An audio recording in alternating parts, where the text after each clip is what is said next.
we already know that King Narmer unified Egypt the first time. But what led to Mentuhotep II having to reunify the kingdom? You see, it all started in what was described as a dark period in ancient Egyptian history. During this time period, several people claimed to be kings in Egypt, and many different dynasties ruled at the same time. This is a clear indication of no stability, and the balance of Ma'at had been broken. The central government of the old kingdom had collapsed and plunged the country into chaos, a time of war, famine, and struggle for who would reign supreme over all of Egypt. The 7th and 8th dynasty of Egypt continued to rule from Memphis, but really only had control over the local population. The various districts of the country were basically self-governed. Pretty much it was every man for himself. Like the time of Narmer, it was the division of rule between two kingdoms.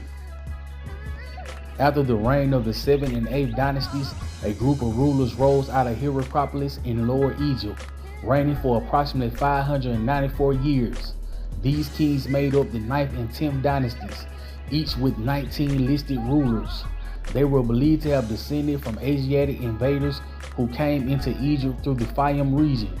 This is often viewed as the foreshadowing of the Hyksos invasion in the Delta, which would occur during the Second Intermediate Period. The kings eventually overwhelmed the weak Memphite rulers to create the 9th dynasty.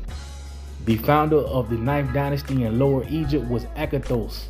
He is often described as an evil and violent ruler. Most notably in Manetho's writing, he was described as a king who caused much harm on the inhabitants of Egypt and was seized with madness. Akhenaten was actually the governor of the province centered in Hierapolis. The tradition of his cruelty likely stems from his armed attempt to seize all of Egypt. It has been suggested that an invasion occurred in Upper Egypt around the same time as the Hierapolis kingdom, which would establish the Theban line of kings, constituting the 11th and 12th dynasties. This line of kings is believed to have been descendants of Mentuhotep.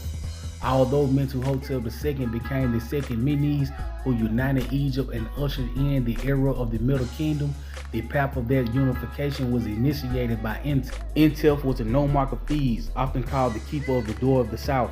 He is accredited for organizing Upper Egypt into an independent ruling body. Although he himself did not appear to have tried to claim the title of king, his successors in the 11th and 12th dynasties would do so for him.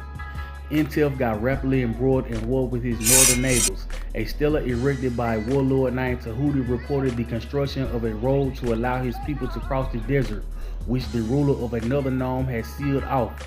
Egyptologists contend that this ruler must have been Mentuhotep. In any case, the subsequent defeat of Tahuti ultimately put the three nomes of the Hierapolis dynasty under Theban control, expanding the Theban kingdom 250 kilometers northward with a border near Abydos. Mentuhotep II was able to unite all the southern nomes down to the first cataract. After this, he clashed with his main rivals, the kings of Hierapolis. The city changed hands several times, but Mentuhotep was eventually victorious, extending his rule north to the 13th nome.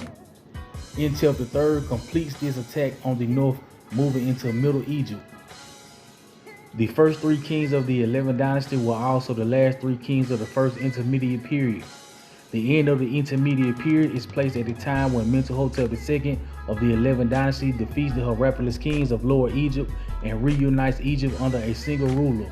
This act helps usher in a period of great wealth, prosperity known as the Middle Kingdom. Although we pay much homage and respect to Mentuhotep II for reunifying Egypt, let's not forget about the one who initiated this unification, Mentuhotep. We already